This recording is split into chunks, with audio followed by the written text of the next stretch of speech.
إن الحمد لله نحمده ونستعينه ونستغفره ونعوذ بالله من شرور أنفسنا ومن سيئات أعمالنا من يهده الله فلا مضل له ومن يضلل فلا هادي له وأشهد أن لا إله إلا الله وحده لا شريك له وأشهد أن محمدًا عبده ورسوله أما بعد فإن خير الحديث كتاب الله وخير الهدي هدي محمد صلى الله عليه وسلم وشر الأمور محدثاتها وكل محدثة بدعة وكل بدعة ضلالة وكل ضلالة في النار. اللهم صل على محمد وعلى آل محمد كما صليت على إبراهيم وعلى آل إبراهيم إنك حميد مجيد. اللهم بارك على محمد وعلى آل محمد كما باركت على إبراهيم وعلى آل إبراهيم إنك حميد مجيد. قال الله تبارك وتعالى في كلامه المجيد: فأعوذ بالله السميع العليم من الشيطان الرجيم من همزه ونفخه ونفسه. يا أيها الذين آمنوا اتقوا الله حق تقاته ولا تموتن إلا وأنتم مسلمون. يا أيها الناس اتقوا ربكم الذي خلقكم من نفس واحدة وخلق منها زوجها وبث منهما رجالا كثيرا ونساء واتقوا الله الذي تساءلون به والأرحام إن الله كان عليكم رقيبا. يا أيها الذين آمنوا اتقوا الله وقولوا قولا سديدا يصلح لكم أعمالكم ويغفر لكم ذنوبكم ومن يطع الله ورسوله فقد فاز فوزا عظيما. رب اشرح لي صدري ويسر لي أمري واحلل عقدة من لساني يفقهوا قولي. اللهم انفعنا بما علمتنا وعلمنا ما ينفعنا وزدنا علما. وقال تعالى في مقام آخر: والله أخرجكم من بطون أمهاتكم لا تعلمون شيئا. وقال تعالى في مقام آخر: وعلمك ما لم تكن تعلم وكان فضل الله عليك عظيما. وقال النبي صلى الله عليه وسلم: إنما الدنيا لأربعة نفر.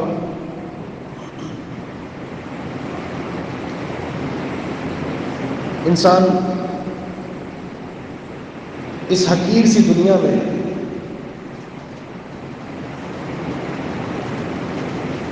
کسی بھی مقام پر منزل پر پہنچنا چاہتا ہے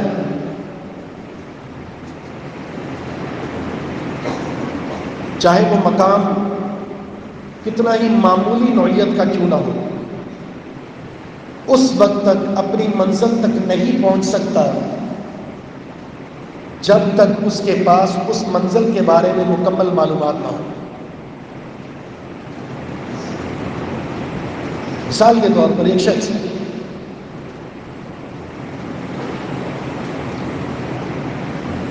اس نے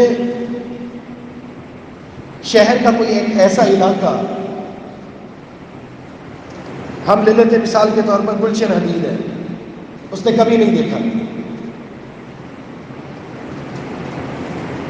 اور وہ وہاں جانا چاہتا ہے کسی کام سے۔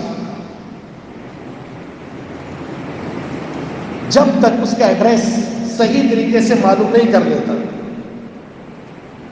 کون سا راستہ ہے، کون سی گاڑی جائے گی، کون سا طریقہ کار اختیار کرنا پڑے گا مجھے، تب تک وہ پریشان ہوگا، گھومتا پھرے رہے گا، اپنا سرمایہ ضائع کرے گا، اپنا وقت ضائع کرے گا، شاید منزل پر نہ پہنچ پائے۔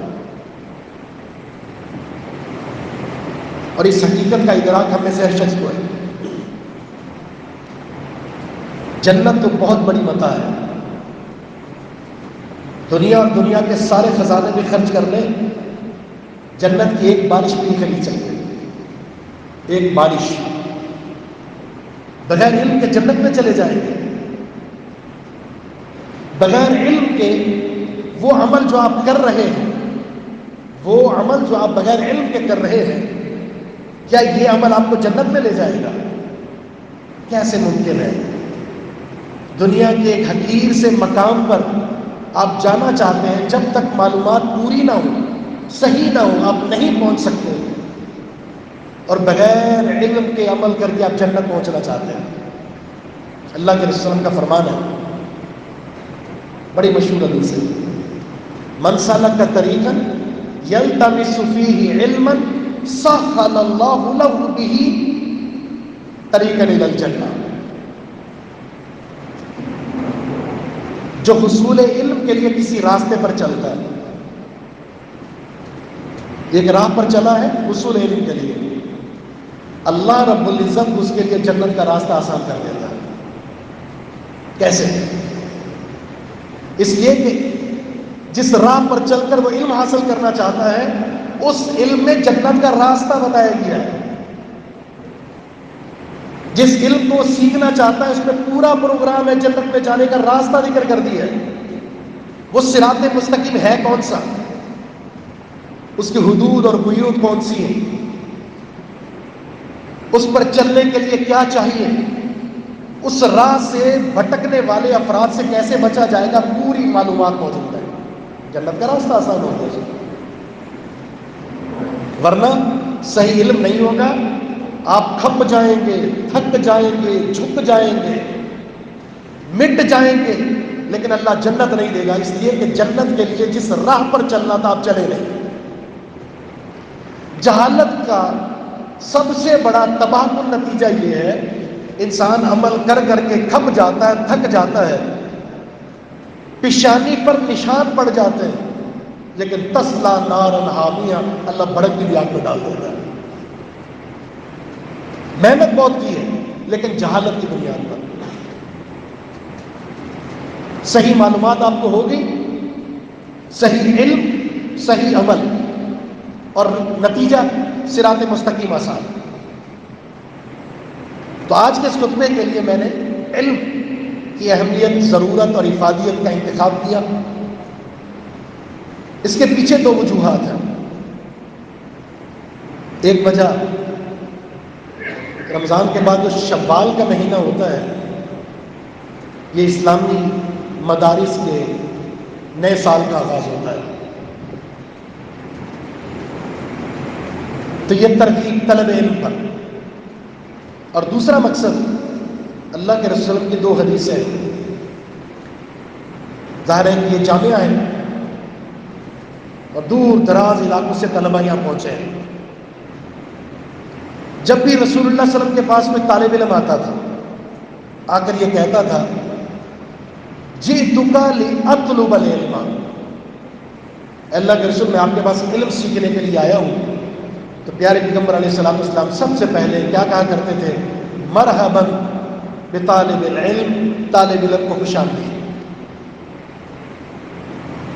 پھر ایک اور حدیث ہے، اللہ کے رسول صلی اللہ علیہ وسلم نے صحابہ کو وصیت فرمائی، سیاتیکم اقوام یطلبون العلم، ان قریب لوگ دور دراز علاقوں سے تمہارے پاس علم حاصل کرنے کے لیے آئیں گے۔ فَإِذَا رَأَيْتُمُوهُمْ، جب ان طلبۃ العلم کو جو دور دراز علاقوں سے آپ کے پاس علم سیکھنے کے لیے آئے ہیں، فَقُولُوا لَهُمْ، تو ان سے کہنا، مرحباً مرحباً بوصیت رسول اللہ صلی اللہ علیہ وسلم، اللہ کے رسول کی وصیت کی وجہ سے تمہیں خوش آمدید کہتے ہیں۔ تو میرے سامنے بہت سارے طلبہ موجود ہیں. ایک تو اس حدیث کی وجہ سے ان کے لیے مرحباً مرحباً ہے بوصیت رسول اللہ صلی اللہ علیہ وسلم، اور دوسرا آپ احباب کے لیے اس نئے سال میں ان احادیث کی روشنی میں علمی سفر کے اندر داخل ہونے کی ترغیب کا بیان ہوگا. یہ یاد رہے، کسی بھی فتنے کی یلغار، وہ دنیاوی اعتبار سے ہو، دینی اعتبار سے ہو، اخلاقی ہو یا پھر عقیدے میں ہو یا عمل میں ہو، فتنہ آتا ہے جہالت کی وجہ سے اور جاتا ہے علم کی وجہ سے. صحیح بخاری کی مشہور حدیث ہے، ان من اشراط الساعۃ یرفع العلم ویکثر الجہل.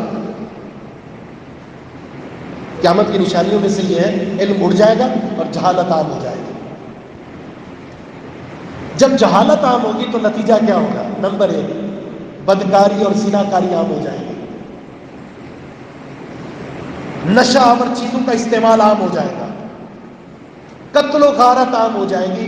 قاتل کو پتہ نہیں کیوں قتل کر رہا ہے، مقتول کو پتہ نہیں ہوگا کیوں مارا جا رہا ہے. قیامت کی بہت ساری نشانیاں ظاہر ہو چکی ہیں، ان میں سے یہ جہالت کا دور بھی ہمارے سامنے ہے. دینی علوم سے واقفیت، اعراض، واقفیت کتنی ہے اور اعراض کتنا ہے، یہ ہمارے سامنے ہے.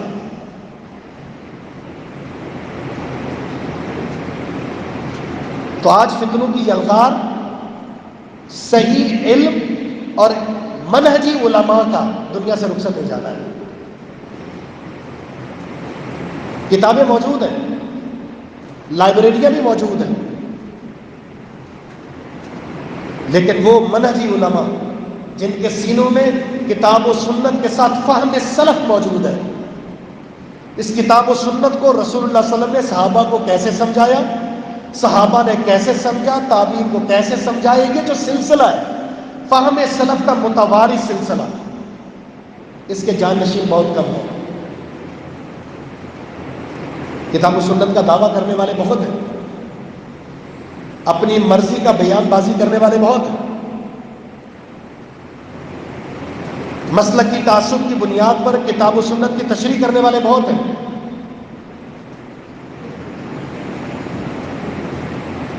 لیکن کمی کس چیز کی ہے؟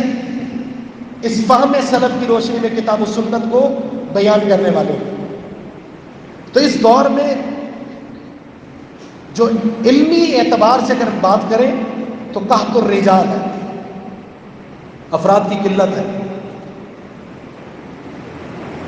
ایسے میں اگر ہم دین کی مدد کرنا چاہتے ہیں تو کیسے کریں؟ تو اس کے لیے راستہ یہی کہ علمی راستے پہ اختیار کریں. آپ اعراض کریں گے تو اللہ رب العزت ہی آپ سے اعراض کرے گا. صحیح بخاری کے اندر یہ حدیث موجود ہے، پیارے پیغمبر علیہ السلام مسجد میں صحابہ کرام کے ساتھ موجود تھے، مجلس چل رہی تھی. آپ نے دیکھا 3 افراد مسجد میں داخل ہوئے، مسجد میں داخل ہونے کے بعد کھڑے ہو گئے. ان میں سے ایک شخص کچھ دیر کھڑا ہوا، واپس چلا گیا، اور ایک نے نظر گھمائی اور وہیں بیٹھ گیا، اور تیسرے نے آگے جگہ دیکھی تو وہ آگے آ گیا. تو آپ نے اسی مجلس میں صحابہ سے فرمایا، آج میں تمہیں 3 افراد کا قصہ سناؤں، نام بھی نہیں لیا اور اصلاح بھی فرما دی. 3 افراد کا قصہ بتاؤں؟ جی بتائیے. فرمایا 3 افراد مسجد میں داخل ہوئے تھے، ان میں سے ایک نے اعراض کیا، چلا گیا، اللہ رب العزت نے بھی اس سے منہ موڑ لیا. مجلس کون سی تھی؟ علمی مجلس لگی ہوئی تھی. معلم کون تھے؟ امام اعظم معلم اعظم محمد الرسول اللہ صلی اللہ علیہ وسلم. اب وہ انما بعثت معلما، میں استاد بنا کر بھیجا گیا ہوں، معلم. ابن ماجہ کی ایک حدیث ہے اسی سے متعلق، رسول اللہ صلی اللہ علیہ وسلم مسجد میں داخل ہوئے، آپ نے 2 حلقے دیکھے. ایک جگہ صحابہ کرام بیٹھے ہوئے قرآن پڑھ رہے ہیں، ذکر و اذکار کر رہے ہیں، اور دوسری طرف دیکھا اپنے مجلس لگی ہوئی، کلاس لگی ہوئی جس میں پڑھایا جا رہا ہے، دین کی تعلیم دی جا رہی ہے، سکھایا جا رہا ہے، رسول اللہ صلی اللہ علیہ وسلم اس مجلس میں جا کر بیٹھ گئے اور آپ نے کیا فرمایا؟ دونوں میں خیر موجود ہے، لیکن مجھے معلم بنا کر بھیجا گیا ہے، اس لیے رسول اللہ صلی اللہ علیہ وسلم علمی مجلس میں آ گئے۔ تو یہاں کیا فرمایا؟ انما بعثت معلما، میں معلم بنا کر بھیجا گیا۔ فرمایا ایک نے اعراض کیا، اللہ نے مجھ سے اعراض کیا۔ اگر آپ علمی مجلس سے اعراض کریں، حدیث کا درس چل رہا ہے، آپ فارغ ہیں، آپ کے پاس کوئی ٹائم صرف کرنے کے لیے کوئی اور جگہ نہیں ہے، کوئی ضروری مصروفیت نہیں آپ کے پاس، فارغ ہے آپ، اور آپ کے حلقے میں آپ کے قریب علمی مجلس قائم ہے، وقت موجود ہے، آپ نہیں آتے، آپ دیکھ کر چلے جاتے، یقین جانیں آپ کا منہ موڑنا یہ خیر کا باعث نہیں ہے، اللہ رب العزت نے پسند ہی نہیں کیا کہ آپ علمی مجلس میں بیٹھیں۔ صحیح بخاری کی وہ حدیث، من یرید اللہ بخیر یفقہ فی الدین، اللہ تعالیٰ جس سے محبت کرتا ہے، جس سے بھلائی کا ارادہ فرماتا ہے، جس سے خیر کا ارادہ فرماتا ہے، اللہ دین کی سمجھ بوجھ اسے دیتا ہے، انتخاب کرتا ہے اللہ۔ تو علمی مجلس کا شوق رکھنے والا، بیٹھنے والا، یہ اللہ کا انتخاب ہے۔ آپ کو ایک نے اعراض کیا، چلا گیا تو اللہ نے بھی اس سے اعراض کیا۔ دوسرے کے بارے میں کیا فرمایا؟ فاستحیا فاستحی اللہ نے، وہ شرمایا اور پیچھے بیٹھ گیا، پیچھے، آگے جگہ موجود تھی، آ سکتا تھا آگے، لیکن اس نے پیچھے بیٹھنا پسند کیا، تو جو شرمایا اللہ بھی اس سے حیا کرتا ہے۔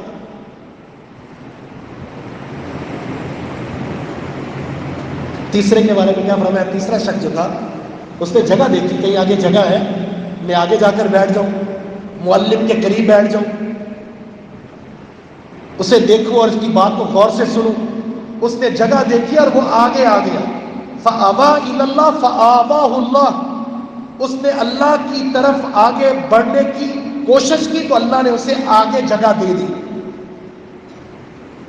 آگے بڑھو گے اللہ تمہیں آگے کر دے گا، پیچھے رہو گے اللہ پیچھے کر دے گا، اور اعراض کرو گے تو اعراض اگر تم کرو گے تو اعراض اللہ بھی کرے گا۔ علمی مجالس یہ روح کی خوراک ہے۔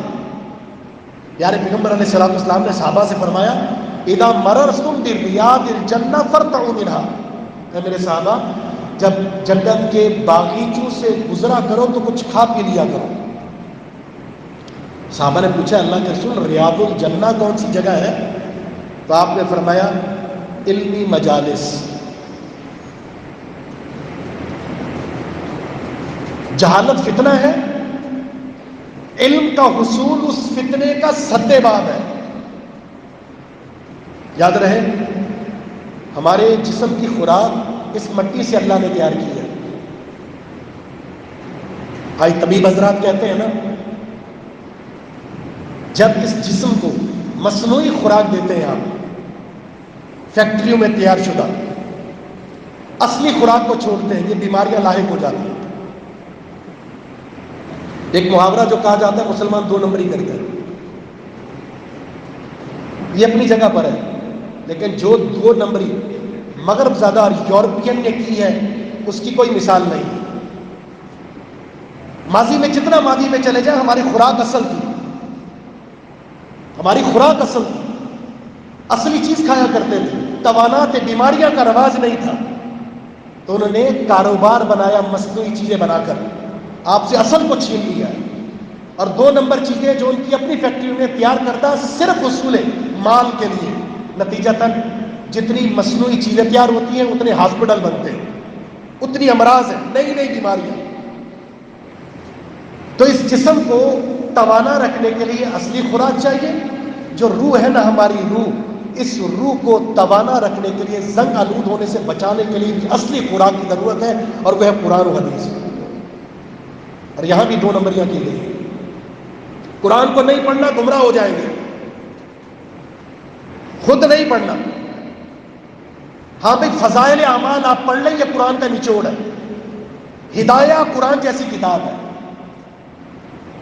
یہ کہہ کر قرآن و حدیث سے دور کر دیا، مقلد کا جھانسا دے کر، تقلید کے بندھن میں باندھ کر کہ جو امام نے کہہ دیا وہ حرف آخر ہے، سوال نہیں کرنا، سوال کرو گے تو گستاخی تصور ہوگا، نتیجتاً جو آباء و اجداد کرتے آ رہے تھے کرتے چلے جاؤ۔ تقلید اس کا تصور نہیں ہے کتاب و سنت میں، اتباع کا حکم ہے۔ مطیع اور متبع علمی نصوص کی روشنی میں ہوتا ہے۔ آپ دلائل کی روح میں کتاب و سنت کی روشنی میں علم حاصل کریں، اور اگر کوئی مسئلہ بیان ہوتا ہے تو کتاب و سنت کے دلائل معلوم کریں، اور تحقیق کے بعد اس علمی میدان کو عبور کر کے آپ اپنا عملی سفر کا آغاز کریں۔ ورنہ کیا ہوگا اگر آپ ایک روٹین کے مطابق عبادت کر رہے ہیں اور آپ کو دلائل معلوم نہیں ہے کہ آپ جو کر رہے ہیں یہ صحیح ہے یا نہیں، نتیجہ کیا ہوگا؟ وہ حدیث بڑی مشہور صحیح بخاری کے اندر، مسلم الصلاح والی، اللہ کے رسول مسجد نبی میں بیٹھے ہوئے، ایک شخص آیا، نو مسلمان تھا، ابھی ابتدائی طالب علم ہے، ابتدائی مسلمان ہے، اس نے نماز کا کچھ حصہ سیکھا تھا، نماز پڑھنا شروع کر دیا۔ نماز پڑھ کے اللہ کے رسول کو سلام کیا، آپ نے جاؤ جا کر نماز پڑھو، فَإِنَّكَ لَمْ تُصَلِّ، تم نے نماز ہی نہیں پڑھی۔ اللہ کے مسجد نبی نماز پڑھی، دوبارہ گئے، جا کر نماز پڑھی، پھر آئے سلام کیا، اللہ کے رسول نے فرمایا جاؤ جا کر نماز پڑھو، تم نے نماز ہی نہیں پڑھی۔ حالانکہ دوسری دفعہ تو بہتر کی ہوگی، تیسری دفعہ پڑھی، سلام کیا، آپ نے فرمایا جاؤ جا کر نماز پڑھو، تم نے نماز پڑھی ہی نہیں ہے۔ تو اس نے کہا قسم ذات والذی بعثک بالحق ما احسن غیرہ فعلمنی، قسم ذات کی جس نے آپ کو حق کے ساتھ نبی بنا کر بھیجا ہے، میں اس سے بہتر نماز پڑھنا جانتا ہی نہیں، مجھے سکھائیے، مجھے تعلیم دیجیے۔ تو اللہ کے رسول نے اسے پھر پوری نماز سکھائی ہے۔ تو سیکھنا پڑتا ہے۔ اس علم کو اللہ تعالیٰ نے فضل عظیم قرار دیا، وَعَلَّمَكَ مَا لَمْ تَكُنْ تَعْلَمْ وَكَانَ فَضْلُ اللَّهِ عَلَيْكَ عَظِيمًا۔ اللہ نے آپ کو اے پیغمبر وہ سکھایا جو آپ کو معلوم نہیں تھا، یہ آپ پر اللہ کا فضل عظیم ہے۔ اور ہمیں کیا کہا گیا؟ وَاللَّهُ أَخْرَجَكُم مِّن بُطُونِ أُمَّهَاتِكُمْ لَا تَعْلَمُونَ شَيْئًا، جب اللہ نے تمہیں تمہارے ماں کے پیٹ سے زمین پر نکالا، اس دنیا میں آئے، تمہیں کچھ بھی نہیں پتا تھا، جاہل تھے تم۔ علمی طریق تمہارے سامنے واضح کر دیا اللہ نے۔ اور عبادات کے تعلق سے ہمیں کیا کہا؟ فَاذْكُرُوا اللَّهَ، اللہ کا ذکر کرنا ہے، کیسے؟ كَمَا عَلَّمَكُمْ، ویسے جس طرح اس اللہ نے تمہیں سکھایا ہے۔ اللہ نے ہمیں سکھایا ہے، تو اللہ نے ہمیں جس طرح سکھایا ویسے اس کی بندگی کرنی ہے۔ تو اس کا معنی یہ بندگی علمی روشنی میں ہونی چاہیے، ورنہ کسی فتنے سے بچ نہیں سکتا اگر آپ کے پاس علم نہیں ہے۔ سب سے بڑا فتنہ کون سا ہے؟ دجال کا۔ ہر نبی نے اس فتنے سے ڈرایا ہے، اور اس فتنے کا ظہور کہاں سے ہوگا؟ جب یہ دجال ظاہر ہوگا تو حدیث میں آتا ہے اصفہان، ایران سے، اس کے ایک شہر سے 70,000 یہودی اس کا ساتھ دیں گے، اس کے پرچم کو اٹھائے ہوئے ہوں گے۔ دجال کا لشکر وہاں تیار ہوتا ہے، اور جو دجل، جو فریب، جو مکاری مسلمانوں کے ساتھ ہو رہی ہے وہ وہیں سے، لیکن اس کو سمجھنے والا کوئی نہیں۔ تو یہ جب فتنہ ظاہر ہوگا، اتنا عیاں فتنہ ہوگا کہ اس کی ایک آنکھ عیبدار ہوگی، اور اس کے ماتھے پر بڑے سے حروف میں لکھا ہوگا کافر۔ پھر بھی اس فتنے کو دیکھ کر کچھ لوگ دوڑیں گے اس کو دیکھنے کے لیے۔ اللہ کے رسول صلی اللہ علیہ وسلم کا فرمان ہے عورتوں کو باندھ کے رکھنا گھر میں، جب اس فتنے کا سن لو تو عورتوں کو باندھ دینا، کیونکہ فتنے کا زیادہ شکار یہ عورتیں ہوتی ہیں۔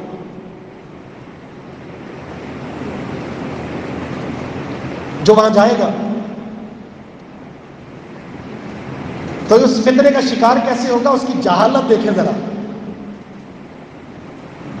دجال کہے گا میں تمہارا رب ہوں. ہم کیسے مان لیں؟ ہم ایسے آپ کو قائل کرتے ہیں کہ اگر میں تمہارے ماں باپ کو زندہ کر دوں، کر کے دکھاؤ. 2 شیطانوں کو حکم دے گا دجال، 2 شیطانوں کو. ایک شیطان اس کے باپ کا روپ دھارے گا اور دوسرا اس کی ماں کا روپ دھارے گا، اور دونوں زندہ ہو کر سامنے کھڑے ہو جائیں گے. قائل ہو جائے گا. 61 سالی کا دور ہوگا، زمین کو حکم دے گا سبزہ اگائے گی، آسمان کو حکم دے گا بارش برسائے گا. اتنی قوت اسے حاصل ہوگی، اتنی بڑی آزمائش ہوگی. لیکن جہالت دیکھیں، یہاں کافر لکھا ہوا ہے، لیکن اتنا بد عقیدہ یہ انسان ہے، اسے معلوم نہیں. اس کی آنکھ عیبدار ہے، اسے معلوم ہے کہ اللہ تعالیٰ عیب سے پاک ہے. جسمانی شکل میں اس کے سامنے ایک شخص کھڑا ہو کر کہہ رہا ہے کہ میں رب ہوں تمہارا، اور اللہ تعالیٰ مجسم شکل میں دنیا پر کیسے آ سکتا ہے، ہم کیسے دیکھ سکتے ہیں. یہ عقیدہ باطل ہے، لیکن اسے کسی بھی چیز کا علم نہیں ہے اور اسے اپنا رب مان لے گا. اب اندازہ لگائیں آج کے جو مسلمان ہیں جن کے عقائد کے اندر خرابی انتہا درجے کی، اپنے اولیاء کے تعلق سے، اپنے پیروں کے تعلق سے، اپنے رہبروں کے تعلق سے جو عقائد اور نظریات آج پائے جاتے ہیں، جس قدر ان کے ساتھ عقیدت کا اظہار کرتے ہیں، ان کا دجال کو تسلیم کرنے میں 1 منٹ بھی نہیں لگے گا. زیادہ شعبہ بازی دکھائے گا. اس کے مقابلے میں جو صاحب علم ہوگا، جس کو کتاب و سنت کا علم ہوگا، علماء کے ساتھ بیٹھتا تھا، علمی مجلس میں بیٹھتا تھا، علمی دروس سنتا تھا، کتاب و سنت کے نصوص سے مالا مال تھا، دجال جب اس پر حملہ کرے گا، اس کو قائل کرنے کی کوشش کرے گا، تو کیا کہے گا؟ اشہد انک دجال. کیونکہ لکھا ہوا ہے کافر، کانا ہے، مجسم ہے، یہ رب کیسے ہو سکتا ہے؟ وہ کہے گا میں گواہی دے کر کہتا ہوں کہ تو دجال ہے. دجال اس پر حملہ کرے گا، اس کو قتل کر دے گا، دوبارہ زندہ کرے گا. دوبارہ زندہ کرنے کے بعد کہے گا اب تو مانتا ہے نا کہ میں تمہارا رب ہوں؟ تو کہے گا اب تو مجھے اور یقین ہو گیا، اللہ کے رسول کی حدیث میں میں نے پڑھا تھا وہ ایسا ہی کرے گا. اس کو یہ قوت حاصل ہوگی کہ وہ مارنے کے بعد دوبارہ زندہ کرے گا. میں اور گواہی دے کر کہتا ہوں کہ تو ہی دجال ہے. اب اس پر حملہ کرے گا جو کہ کارگر ثابت نہیں ہوگا. کیسے پتہ چلا؟ کیا کہہ رہا؟ حدثنی بہ رسول اللہ، اللہ کے رسول نے مجھے حدیث میں بیان کیا تھا کہ تیری یہ شعبہ بازیاں ہوگی. اس کی وجہ سے میں پہچان گیا. اس فتنے میں داخل کون ہوا؟ جو جاہل تھا، جس کے پاس کتاب و سنت کا علم نہیں تھا. اس فتنے کا شکار کون ہوا؟ جس کے پاس کتاب و سنت کا علم نہیں تھا. تحفظ کسے ملا؟ جس کے بعد کتاب و سنت کا علم. تو ہر فتنے کا سد باب علم، اور ہر فتنے کے داخل ہونے کا سبب جہالت ہے. آپ ذکر کرتے ہیں وہ ذکر بھی اللہ کے ہاں قابل نفع، قابل قبول تب بنے گا جب علمی بنیاد پر ہوگا. مثال کے طور پر ایک شخص قرآن 1 حرف پڑھتا ہے، 10 نیکیاں، رکوع میں قرآن پڑھنا شروع کر دے، سجدے میں قرآن پڑھنا شروع کر دے، اس کا ثواب ملے گا؟ گناہ ملے گا. کیوں؟ اس لیے کہ رسول اللہ صلی اللہ علیہ وسلم نے رکوع اور سجدے میں قرآن کی تلاوت سے منع فرمایا. تو بہت سارے امور ہمارے معاشرے میں خالصتاً جہالت کی بنیاد پر دین سمجھ کر کیے جا رہے ہیں. ربیع الاول کا مہینہ آتا ہے، ماہ محرم کا مہینہ آتا ہے، شب برات ہے، لیلۃ القدر کا جشن ہے، پھر 11ویں ہے، پھر ماہ سفر کا تصور ہے، پھر منگل اور بدھ کے بارے میں منحوس ہونے کا تصور ہے، پھر ہمارے نماز کے اندر 20 مسائل ایسے ہیں جو کتاب و سنت کے خلاف ہے. حل کیا ہے؟ علمی ذوق اپنے اندر پیدا کیجئے، علمی شوق اپنے اندر پیدا کیجئے، کتاب و سنت کا تمسک پیدا کیجئے، کتاب و سنت کے حاملین علماء جو فہم سلف کی روشنی میں منہج اور عقیدہ اور عبادت آپ کے سامنے پیش کرتے ہیں ان کے ساتھ منسلک ہو جائیے، دلائل کی روشنی میں عبادات کو سیکھیے، خود قرآن پڑھیے، حدیث پڑھیے، آپ کے اعمال اور عبادات اور عقائد کی اصلاح ہو جائے گی۔ ورنہ انسان نے کیا کرتا چلا جائے گا اور کل قیامت کا دن ہوگا اسے کچھ بھی حاصل نہیں ہوگا۔ اللہ کے رسول کا فرمان ہے، یہ آخری حدیث ہے جس میں آپ نے فرمایا دنیا میں 4 قسم کے لوگ ہیں، میں اور آپ اپنا احتساب کریں گے ہمارا شمار کس میں سے؟ 4 قسم، پوری دنیا کے لوگ 4 قسموں میں تقسیم ہے۔ پہلا وہ شخص ہے جسے اللہ نے علم بھی دیا اور مال بھی دیا، مال بھی بہت ہے، علم بھی ہے، کیا کرتا ہے؟ اپنے مال کو علم کی روشنی میں استعمال کرتا ہے، اللہ سے ڈرتا ہے، صلہ رحمی کرتا ہے، اور اس مال میں جو اللہ کے حقوق ہے وہ ادا کرتا ہے۔ علم محافظ ہے، فرمایا یہ سب سے عظیم منزلت پر فائز ہے، سب سے عظیم انسان ہے۔ دوسرا شخص، دوسری قسم کے لوگ جن کے پاس پیسے نہیں ہیں، مال نہیں ہے، لیکن علم موجود ہے، کیا کہتا ہے؟ اے اللہ اگر میرے پاس مال ہوتا، جس طرح فلاں شخص تیری عطا کردہ مال میں سے تیرے راہ میں خرچ کرتا ہے، اپنے رشتہ داروں پر، زکوٰۃ صدقات میں بھی اسی طرح کرتا، فَأَجْرُهُ مَا سَوَا، دونوں کا اجر برابر ہے۔ کیا کچھ نہیں ہے، کچھ بھی نہیں، لیکن نیت میں سچا تھا، علم موجود تھا، دونوں کا منزلت ایک ہے، افضل ترین مکان پر فائز ہے۔ تیسرا شخص جس کے پاس مال بہت ہے، علم نہیں ہے، جاہل ہے، نتیجہ تک اس مال کو خرچ کرتا ہے، اللہ سے نہیں ڈرتا، رشتہ داروں کی تو شکل دیکھنا پسند نہیں کرتا، اتنا مال ہے اس کے پاس، اور اللہ تعالیٰ کے حقوق کا کوئی تحفظ نہیں ہے، کوئی پاس نہیں ہے، کہاں سے آ رہا ہے اسے پرواہ نہیں، کہاں خرچ ہو رہا ہے کوئی پرواہ نہیں ہے اسے، عیاشیاں کرتا ہے۔ فرمایا دنیا میں یہ انسان سب سے خبیث انسان ہے، خبیث منزلت پر ہے، منحوس ترین انسان ہے۔ اور چوتھا جس کے پاس نہ علم ہے نہ مال ہے، کچھ بھی نہیں ہے، لیکن اس کے سپنے، اس کے خیالات کیا ہیں؟ جس طرح فلاں چودھری، فلاں عیاش، فلاں وڈیرا، فلاں رئیس جس طرح یہ عیش و عشرت کرتا ہے، جس طرح وہ عیاشیاں کرتا ہے، موج و مستیاں کرتا ہے، کیا شراب اور کباب ہے، ساری عیش و عشرت کرتا ہے، اگر میرے پاس مال ہوتا تو میں اس کی طرح کرتا جو یہ کر رہا ہے، کیا کچھ بھی نہیں، کنگلا ہے، بدن میں 2 سوٹ 2 کپڑے بھی صحیح معنوں میں نہیں ہے، لیکن خیالات کیسے ہیں؟ کیا فرمایا؟ یہ انسان بھی منحوس اور خبیث میں اسی کے برابر ہے، کیا کچھ بھی نہیں ہے۔ نیت کا دیکھیں کتنا بڑا دخل ہے۔ دوسری قسم کے لوگ علم تھا لیکن مال نہیں تھا، نیت بہترین تھی، اللہ نے منزلت میں اس پہلے انسان کے برابر قرار دے دیا۔ اور یہ چوتھا انسان ہے کچھ بھی نہیں لیکن نیت بہت گندی تھی، سوچ اور فکر بہت بری تھی، اللہ نے اسے خبیث ہونے میں پہلے دوسرے انسان کے اس مقام پر برابر کر دیا۔